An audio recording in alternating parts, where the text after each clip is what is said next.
नमस्कार प्रिय दर्शकों, उपस्थित हूं मैं आप सभी के बीच में भोलेनाथ की आराधना को लेकर।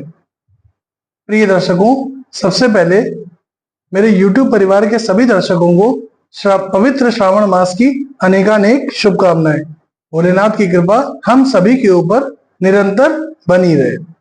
प्रिय दर्शकों, अक्सर जब सावन शुरू होता है तो एक प्रश्न हमारे मन में आ जाता है कि हम ऐसा क्या करें सावन माह में कि जिससे हमारा जीवन और जीवन में चली आ रही सभी समस्याएं पूरी तरह से समाप्त हो जाए। बहुत सारे लोगों के साथ में समस्याएं रहती, किसी का विवाह नहीं हो रहा है, किसी की नौकरी में समस्या है, किसी के व्यापार में समस्या है, किसी को संतान पक्ष की समस्या है इत्यादि। प्रिय दर्शकों, आज मैं जो आपको उपाय बताने जा रहा हूं वो अचूक उपाय हैं और उनको कोई भी व्यक्ति सावन माह में आसानी से कर सकता है। प्रिय दर्शकों, सबसे पहले आपको बता दें कि सावन का जो माह ये प्रारंभ हो रहा है, ये 22 जुलाई से प्रारंभ हो रहा है, सोमवार के दिन से। अब ये सावन अत्यंत महत्वपूर्ण है। क्यों है ये भी समझिए। देखिए, सावन का जो महीना होता है ना, वो बेसिकली चंद्रदेव और भोलेनाथ का महीना है। जिस माह में सावन प्रारंभ होता है, सावन का पूरा महीना चंद्रदेव उसके देवता माने गए और भोलेनाथ तो अधिपति हैं ही है। तो चंद्रमा का महीना, दिन चंद्रमा का, सोमवार का दिन चंद्रमा का दिन, और नक्षत्र भी चंद्रमा का, श्रवण नक्षत्र। कल के दिन जो नक्षत्र है वो श्रवण नक्षत्र है, श्रवण चंद्रमा का नक्षत्र है। अब ये तीन के तीनों जो महीना है, दिन है और नक्षत्र, तीनों चंद्रमा से प्रभावित। और चंद्रमा के अधिपति कौन है? तो भोलेनाथ। जन्म कुंडली में या किसी व्यक्ति में उसके जीवन में चल रही 90% समस्याओं के पीछे अकेला चंद्रमा काम करता है। क्यों? क्योंकि चंद्रमा मन है। जब आपका मन प्रभावित होगा तभी आपके साथ समस्याएं आएंगी। आप मन से खुश है, भले आप नमक रोटी अपने घर में खा रहे हैं, लेकिन अगर आपको मन अच्छा है, आपके लिए सब कुछ वही। आप भले लाख बड़े बड़े बंगलों में रह रहे हैं, बड़ी बड़ी गाड़ियों में घूम रहे हैं, लेकिन अगर मन आपका अशांत है तो फिर आपके लिए कुछ भी अच्छा नहीं है। तो सारा खेल मन का है। मन को नियंत्रित कर लिया, मन पे लगाम लगा ली, चीजें बेहतर हो गई, जीवन की समस्याएं समाप्त हो गई। तो प्रिय दर्शकों, ये जो माह मिल रहा है ये अत्यंत श्रेष्ठ है। 22 जुलाई से सावन का सोमवार पहला सोमवार है। 22 जुलाई से सावन माह शुरू हो जाएगा और 19 जुलाई 2024 यानी कि 19 जुलाई जिस दिन रक्षाबंधन पड़ेगा, अंतिम सोमवार उसी दिन है। उसी दिन श्रावण मास का समापन भी है। तो ये एक महीना, इसको बिल्कुल व्यर्थ मत जाने दीजिएगा।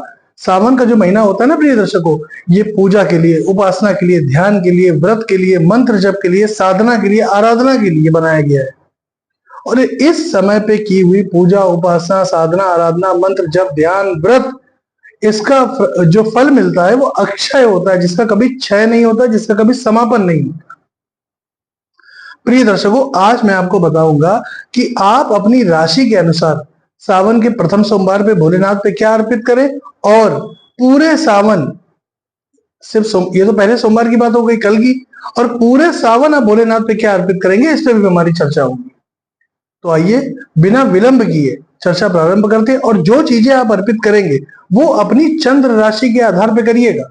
अगर आप अपनी चंद्र राशि के बारे में नहीं जानते तब फिर अपनी प्रचलित नाम, जिस नाम से आप जाने जाते हैं, उस नाम से जो राशि बन रही है उसके आधार पर अर्पित करिएगा। ठीक है, बात करेंगे सबसे पहले मेष राशि। देखिए, मेष राशि के सभी जातक जो है ना, वो भोलेनाथ के ऊपर कल सावन के प्रथम सोमवार के दिन अनार का रस अर्पित करें। साफ सुथरी जगह पे अनार का रस ले लें, उसमें नमक इत्यादि कुछ नहीं मिलेगा, सिर्फ सादा अनार का रस रहेगा। चाहे तो आप घर में ही उसको निकालने की व्यवस्था कर ले। अनार का रस अर्पित करें और पूरे सावन भर, यानी कि सावन का सोमवार कल पहला हो गया, उसके बाद से रोज भोलेनाथ के ऊपर फूल अर्पित करें। अगर आपके घर में ही शिवलिंग है, पारदेश्वर शिवलिंग है, नर्मदेश्वर शिवलिंग है, तो आप घर पे ही पूजा उपासना कर सकते हैं। अगर आप मंदिर जाना चाहते हैं तो मंदिर जाके करिए। सोमवार के दिन, पहले सोमवार को 22 जुलाई को आप मेष राशि के सभी जातक अनार का रस अर्पित करेंगे और रोज नियम से भोलेनाथ को फूल अर्पित करेंगे। किसी भी रंग का फूल हो, कोई समस्या नहीं, फूल अर्पित करें। वृषभ राशि।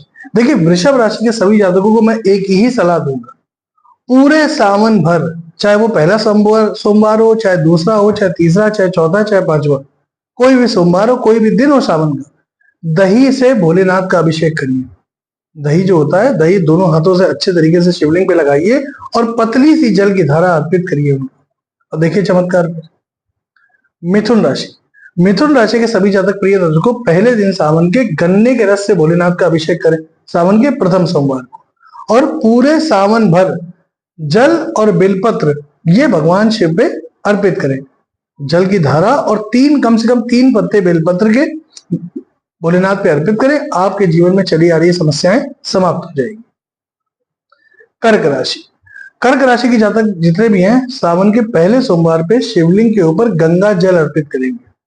गंगा जल की पतली सी धारा, बिल्कुल ये नहीं कि जाके उड़ेल दिया, पतली सी धारा, बिल्कुल पतली सी धारा बना करके शिवलिंग पे अर्पित करिए। देखिए, मैं एक सलाह आप लोगों को और देना चाहूंगा, इन चक्करों में मत पड़िएगा कि फलाना मंदिर बहुत फेमस है, बहुत प्रसिद्ध है, या ढिमाका मंदिर बहुत प्रसिद्ध है, वहां ऐसा नहीं है। बेवजह अपने आप को, गर्मी और समय है, अगर आपके साथ बच्चे भी हैं तो समस्याएं बढ़ सकती हैं आपकी, तो ऐसी जगहों पर मत जाइए। शिव जी सब जगह एक ही है, बस मन से आपको मानना है। आपके घर के आसपास कोई भी छोटा बड़ा मंदिर हो, वहां जाके अभिषेक करिए।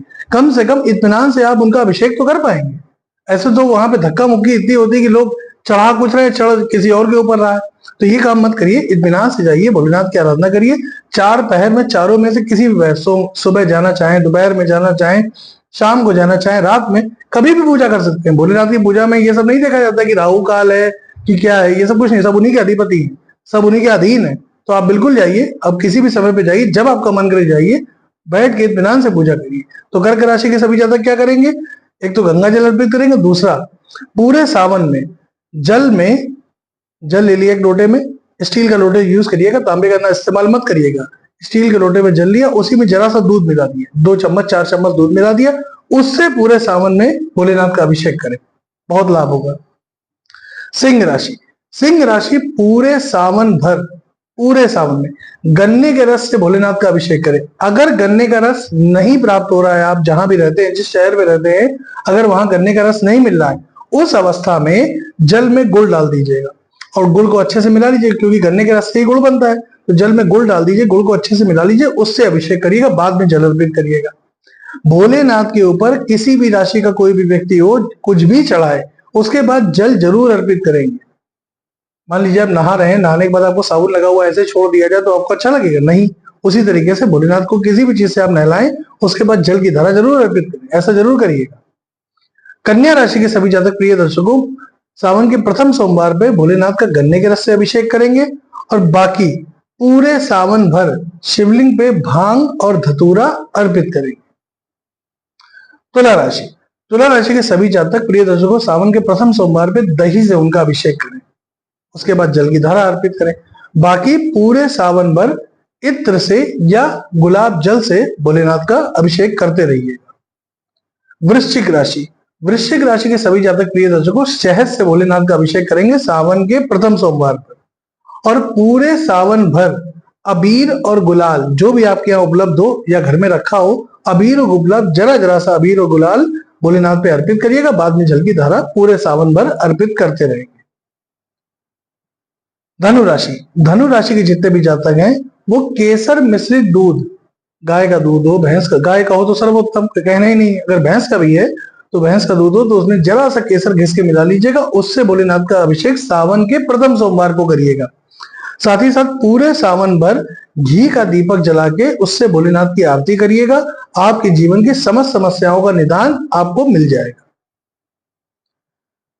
मकर राशि, मकर राशि के सभी जातक प्रिय दर्शकों, शक्कर मिश्रित दूध, यानी कि दूध में शक्कर मिला ली, गाय का दूध है तो सर्वोत्तम, वरना जो आपके पास उपलब्ध है उसी में जरा सी चीनी मिला लीजिएगा, उससे भोलेनाथ का अभिषेक करिएगा, बाद में जल की धारा अर्पित करिएगा। और पूरे सावन भर जल में तिल डाल करके भोलेनाथ का अभिषेक करेंगे। ऐसा करने से आपके जीवन की समस्त समस्याएं निश्चित रूप से समाप्त हो जाएंगी।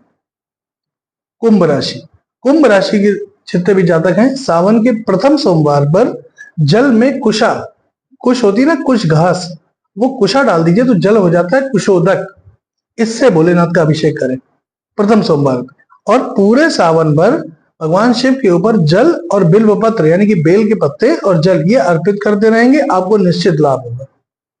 मीन राशि, मीन राशि के सभी जातक प्रिय दर्शकों, जल में दूध में माफ करें, केसर जरा सा मिला ले, थोड़ा सा केसर, घिस करके दूध में मिला ले, चाहे गाय का हो चाहे भैंस का हो, गाय का हो तो सर्वोत्तम, वरना जो भी आपके पास है।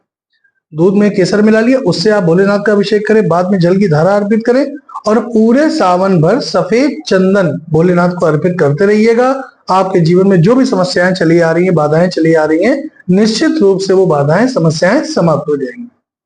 देखिए, ये तो मैंने बता दिया 12 की 12 राशियों को पूरे माह क्या अर्पित करना है और सावन की प्रथम सोमवार पे क्या अर्पित करना है।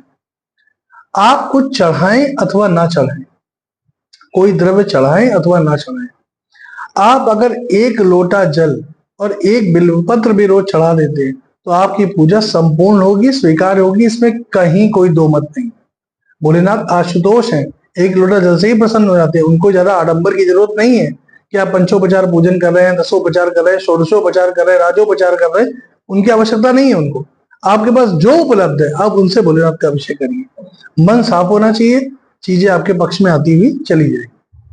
तो प्रिय दर्शकों, पुनः श्रावण मास की मेरे YouTube परिवार के सभी दर्शकों को अनेकानेक और हृदय की गहराइयों से शुभकामनाएं। उम्मीद करते हैं कि श्रावण मास आपके जीवन में आपकी समस्त बाधाओं को, समस्त समस्याओं को पूरी तरह से समाप्त करेगा और आपके जीवन में एक नया सवेरा लेकर के उपस्थित होगा। आज के लिए बस इतना ही। अनुमति प्रदान करिए, अगर आपको ये वीडियो पसंद आते हैं कृपया एक लाइक कर दिया करिए, इससे जो उत्साह होता है ना थोड़ा सा बढ़ जाता है। एक से बढ़ के एक ज्योतिषी ज्ञान के जो वीडियोस हैं वो आपके सामने रखता रहूंगा, समझाता रहूंगा। जो लोग ज्योतिष सीखना चाहते हैं वो मेरे वीडियोस को केवल ठीक से देख ले, उनको आसानी से ज्योतिष समझ में आ जाएगी। आने वाले समय में कुछ बदलाव होने वाले हैं जिसमें मैं नए नए अलग अलग दिनों पे अलग अलग कार्यक्रम आपके सामने रखूंगा और जो निरंतर चलते रहेंगे। तो प्रिय दर्शकों, आज के लिए बस इतना ही। अनुमति प्रदान करें, पुनः आपसे मुलाकात होगी। तब तक के लिए नमस्कार।